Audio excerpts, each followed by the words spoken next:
Et bonjour à tous, on se retrouve de retour sur Football Manager. On est encore avec la GIA, j'espère que vous allez tous très bien, moi ça va. On se retrouve pour ce 30 mai 2020 in-game. J'avais dit dans la fin du précédent épisode que je vous retrouverai vers mars-avril. Malheureusement, j'ai pas, ça, il y a eu des choses qui sont passées IRL qui m'ont poussé en fait à continuer la carrière quoi, mais à pas pouvoir vous proposer en vidéo ce que j'ai fait depuis malheureusement. Mais au final je me dis que c'est pas plus mal. Enfin voilà, ça en fait on enlève un épisode sur la saison et c'est pas plus mal. J'ai pas envie de faire trop d'épisodes par saison. Donc voilà. Alors je vais vous présenter un petit peu ce qui s'est passé sur la saison, parce que la saison est terminée, la saison sportive du moins. Le calendrier de 38 journées sont terminés. Je vous présente un petit peu ce qui s'est passé. Et je vais vous introduire un petit peu mes objectifs pour le mercato, parce qu'on est au 30 mai, du coup le mercato commence. Et il faut que j'y travaille, quoi, que je travaille dessus. Donc je vous présente un petit peu les objectifs de ce mercato et ce que je compte faire. Déjà, je vous présente l'écran des finances pour dire que financièrement, le club est moyen.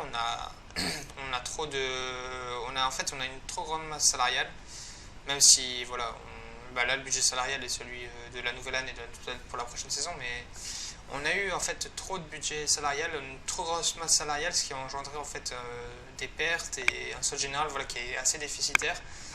C'est quelque chose qui n'est pas grave en soi, mais quelque chose sur lequel on va devoir y remédier. Donc diminuer un petit peu la masse salariale et gérer un petit peu plus les dépenses. Voilà. Ça c'est une petite introduction financière. Alors, ce qui s'est passé, non, voilà, le calendrier plutôt. Ce qui s'est passé, on s'était arrêté, je crois, après le match contre Rodez, ou non, Sochaux, c'est ça. Sochaux, on avait fait un match nul, me semble-t-il. Ouais, c'est ça. Alors, on s'est arrêté à Sochaux, me semble, ouais, au mois de fin décembre. Ensuite, on a eu une deuxième partie de saison assez mitigée. Vous verrez que par moments, il y a eu vraiment des phases compliquées. Mais on note quand même un parcours. Je vais tout d'abord insister sur le parcours qu'on a fait en Coupe de France, puisqu'on a été éliminé par le Paris Saint-Germain en demi-finale de Coupe de France sur le score d'1-0, ce qui est loin d'être ridicule.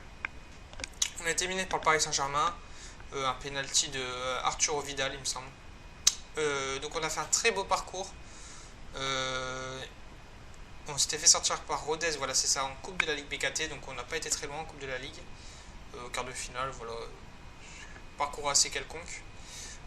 Mais on avait battu Lyon, on a battu l'OL au péno en prolongation, match très stressant. On a ensuite battu le TFC, bon ça c'est pas un exploit en soi. Ensuite on a battu Brest, match compliqué à l'extérieur, mais on a battu Brest, puis au final contre le Paris Saint-Germain c'était compliqué et malheureusement on n'a pas réussi à créer l'exploit, mais j'étais assez satisfait de notre parcours et vraiment c'était un très très beau parcours et je pense que ça m'a fait crédit par rapport à ce que pensent les dirigeants de moi. Ensuite, bon ça c'était pour les coupes. En Ligue 2, alors mon parcours en Ligue 2, donc je vais prendre le match de Sochaux, voilà. On a eu une bonne phase, on a passé un mois de janvier assez tranquille, après seulement juste un petit match nul contre Lens à l'extérieur, voilà, ce qui n'est pas catastrophique. On a eu un parcours assez tranquille. Au mois de février, ça s'est un petit peu compliqué.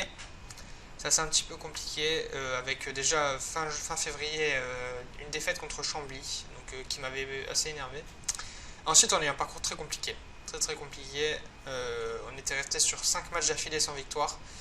Bon, une contre le Paris Saint-Germain, donc on peut peut-être la mettre à part, mais match nul contre Le Havre, match nul contre Ajaccio, match nul contre Nancy. C'était assez compliqué. On a passé un mois de mars assez compliqué. Et on était descendu, je pense, à la 3ème place à ce moment-là. Enfin, à la fin du dernier épisode, on était 3ème, mais j'étais un petit peu remonté pendant le mois de février, enfin pendant le mois de janvier-février. Et voilà, donc on a passé un mois de mars compliqué. Après on a eu une petite éclaircie en avril, même s'il y a eu un match contre Orléans et contre le BFC. Mais on a ensuite redressé un petit peu la barre contre Troyes, Guingamp et Châteauroux. Et on a enfin fait une match, fin de saison assez terne, avec trois matchs nuls, donc contre Lens, contre Sochaux et contre Rodez. Voilà, ça c'est pour le parcours de la saison, mais je vais vous montrer le classement. Voilà, on est champion de Ligue 2, avec un parcours assez moyen. Alors, en fait, c'est assez paradoxal de dire que le parcours est moyen, mais en fait, si on remet tout ça dans son contexte et si on met ça proportionnellement à la JA, c'est une belle saison, c'est une très belle saison. Par contre, vous pouvez voir 70 points pour un champion, c'est pas beaucoup. On a quand même fait 16 matchs nuls, c'est beaucoup. Mais au moins, on a réussi à ne pas perdre les matchs. À défaut de ne pas pouvoir les gagner, on a réussi à ne pas les perdre. Et je pense que c'est vraiment ça qui a fait la différence. Après, il ne faut pas se leurrer qu'on est champion à 1 point. On est champion surtout parce que Lens, lors de la dernière journée, a battu Lorient. Du coup, Lorient n'a pas pris de points. Mais Lorient aurait été champion s'ils avaient fait match nul ou une victoire contre Lens, mais ça n'est pas arrivé, donc on est un petit peu champion grâce aux autres. On fait pas un parcours exceptionnel, mais franchement je suis assez fier de la saison qu'on a fait. Avec la JOCR, on était prédestiné à finir 6ème, donc aux portes des barrages. Notre objectif était d'atteindre les barrages. On finit de champion de Ligue 2, je suis très fier de mes joueurs. Et je pense que voilà, j'ai réussi ma saison, tant sur le plan sportif que sur le plan du recrutement. Voilà, c'était plutôt une réussite avec la note la plus élevée pour Enzo Lefebvre qui a vraiment fait une saison monstrueuse malgré un petit passage à vide en milieu de saison, mais voilà, une grosse saison. Il a été élu meilleur joueur de d'Auxerre par les supporters à 50% des voix, donc voilà, c'était assez unanime.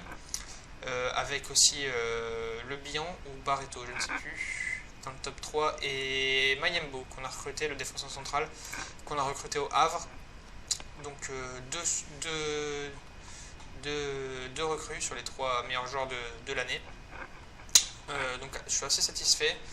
Au final, le choix de me séparer de Saki au mercato estival de l'année dernière, le choix s'est avéré être le bon, puisque non, c'est pas là, c'est dans le transfert, historique de transfert, voilà. Le choix de se séparer de Saki, il est où? Ok, ça c'est pour... Non, c'est pour cette saison, ok. Voilà, le choix de séparer de Saki pour 1,5 million et recruter Lefebvre pour 1,3, donc moins cher. Je pense que le choix a vraiment été payant. Aussi, j'ai oublié d'insister, mais on a vendu aussi au mercato hivernal Jordan Adeoti pour 750 000 à Brentford, je crois, il me semble. Parce que les finances, ça allait plomber les finances sinon. Voilà, on a eu un petit pic là qui est dû à la vente d'Adeoti, mais sinon après ça commence à rediminuer. Donc j'ai essayé de me séparer d'un joueur qui en plus n'avait pas beaucoup de temps de jeu et qui était vieillissant, qui n'était pas très performant, voilà, pour essayer d'amortir un petit peu les pertes sur la saison. Voilà, donc ça c'est pour ce qui concerne le parcours en Ligue 2. Voilà, donc j'estime qu'on a fait une belle saison avec la JOCR. Pour être honnête, à un moment je doutais. On était 3ème, on était rattrapé par le 4ème, j'avais peur. J'étais un petit peu inquiet suite aux événements de la saison. On a su redresser la barre et au final on finit champion de Ligue 2. Donc je suis très satisfait. Après, je pense que certains choix que j'ai faits sans prétention ont été vraiment bons. Le fait notamment de faire monter des jeunes en équipe première pour déjà amener une profondeur de banc mais aussi un peu de concurrence, qui au final les jeunes qui m'ont beaucoup rendu service. Je pense notamment à Nicolas Mercier ou à Ensilu. Donc lui je l'ai fait monter un petit peu après Mercier, qui est vraiment un jeune à fort potentiel également. Mais voilà, je pense que certains choix ont été bons. Il y a des joueurs qui m'ont déçu sur la saison. Sorgic notamment m'a assez déçu parce qu'il a fait un début de saison assez tonitruant, puis au final sur la fin il n'y a plus grand chose. Barreto aussi très irrégulier. Voilà. Sinon Belugu un peu décevant. Alexandre Coef a su se rendre utile. Je ne sais plus, il est là, Alexandre Coef. Sinon pour le reste, Touré, Yatara, je les ai Je les ai perdus sur le mercato d'hiver. Ils étaient libres, donc ils sont engagés avec Open, je sais pas ce que c'est, et le Cercle Bruges en Belgique. Pour les deux, du coup, j'ai décidé de ne plus les faire jouer, étant donné qu'ils ne m'appartenaient plus. Je les ai un petit peu mis de côté, même si Yatara a su se rendre utile quand même, mais par contre, Touré n'a pas joué un match depuis belle lurette. Voilà. Maintenant, je vais vous présenter un petit peu ce que je compte faire pour ce mercato. Recrutement, voilà.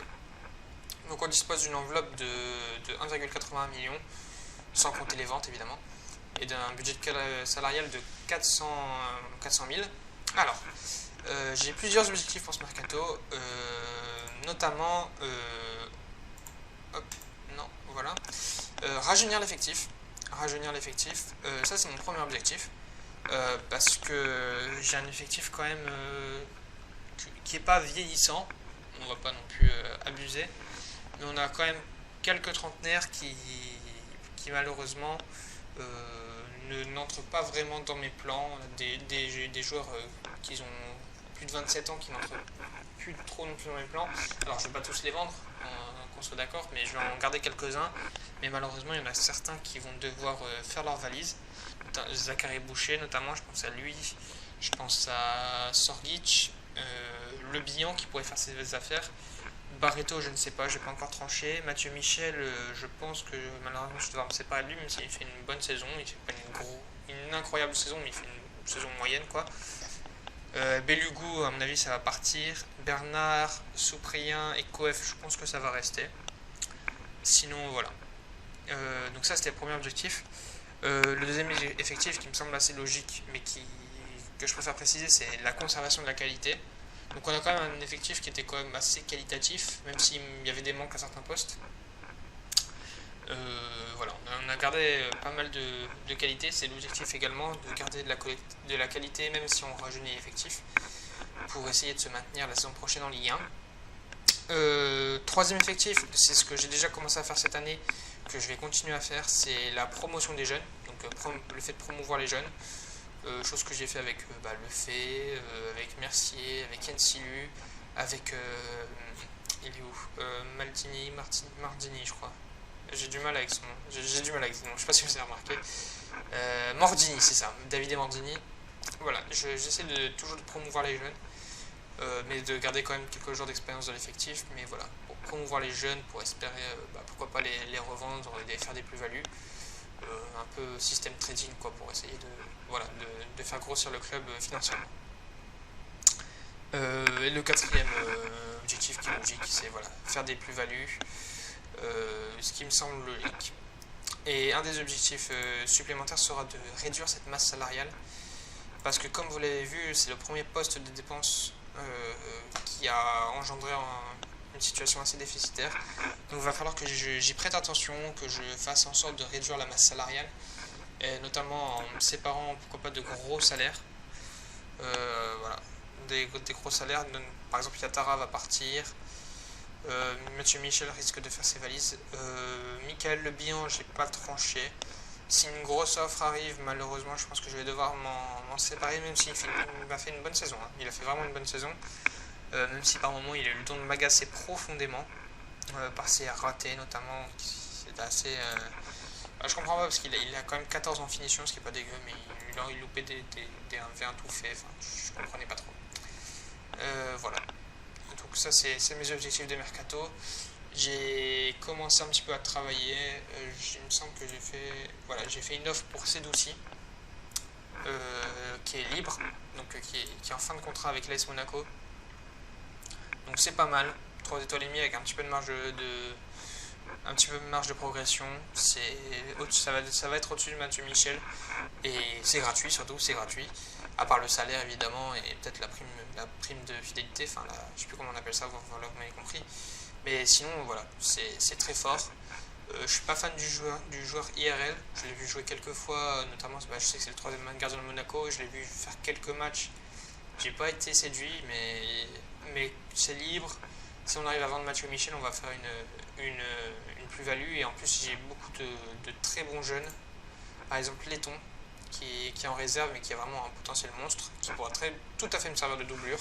Donc Boucher et Michel, à mon avis, vont faire leur valise. Donc, en tout cas, pour Zachary Boucher, donc, qui est mon gardien remplaçant, c'est acté. Mais voilà. Ça, c'est mes objectifs de mercato. Je sais pas combien de temps de vidéo on est plus. J'ai pas mis de petit chrono cette fois. Je pense avoir fait le tour. Donc, c'est un épisode assez court. Si, je vais préciser aussi. Vu qu'on a eu des résultats moyens pendant la période de mars, je crois, oui, pendant la période de mars. J'ai par moment changé un petit peu de tactique, j'ai essayé de changer d'approche. Voilà, j'ai par exemple utilisé une défense à 3 avec. J'aime bien conserver les deux attaquants. C'est quelque chose que je conserverai la saison prochaine certainement. Mais voilà, essayer d'apporter autre chose dans l'animation et dans le système. J'ai testé pas mal de systèmes. J'ai testé aussi un 4-4-2 en losange qui avait pas mal marché, je dois l'avouer. Mais voilà, je suis quand même revenu à mon 4-4-2 à plat, qui est mon système préférentiel de toute façon. Je vous l'avais déjà dit. Voilà, donc là on a fait le tour de ce que j'avais à vous dire. J'ai pas grand chose d'autre à vous présenter. Donc à mon avis, le prochain épisode sera, comme pour la saison précédente, la fin du mercato. Voilà, je vous présenterai les départs, les arrivées, le groupe, un petit peu la tactique, ce que j'attends un petit peu de chaque joueur. Et voilà, je vais vous présenter un petit peu ça pour le prochain épisode. Et ça sera assez sympa. Sur ce, je vais mettre fin à cette vidéo, à cet épisode. J'espère qu'il vous aura plu. N'hésitez pas à me donner vos retours en commentaire. Ça m'intéresse parce que même si, bon, je l'ai déjà dit, à mon avis, quand vous verrez cet épisode, ça fera belle lurette qu'il aura été tourné. Donc là, je tourne cet épisode le 28 mai, c'est ça. Le 28 mai. On est le 28 mai au moment où je tourne cette vidéo. Donc, je sais pas quand elle sortira. À mon avis, courant juin. Mais voilà. Bon, si vous avez des conseils à me balancer dans les commentaires, je les lirai quand même et j'en tiendrai compte pour l'avenir. Voilà, j'espère que cet épisode vous a plu. Je vous souhaite une bonne journée et je vous dis rendez-vous pour le prochain épisode. Allez, ciao!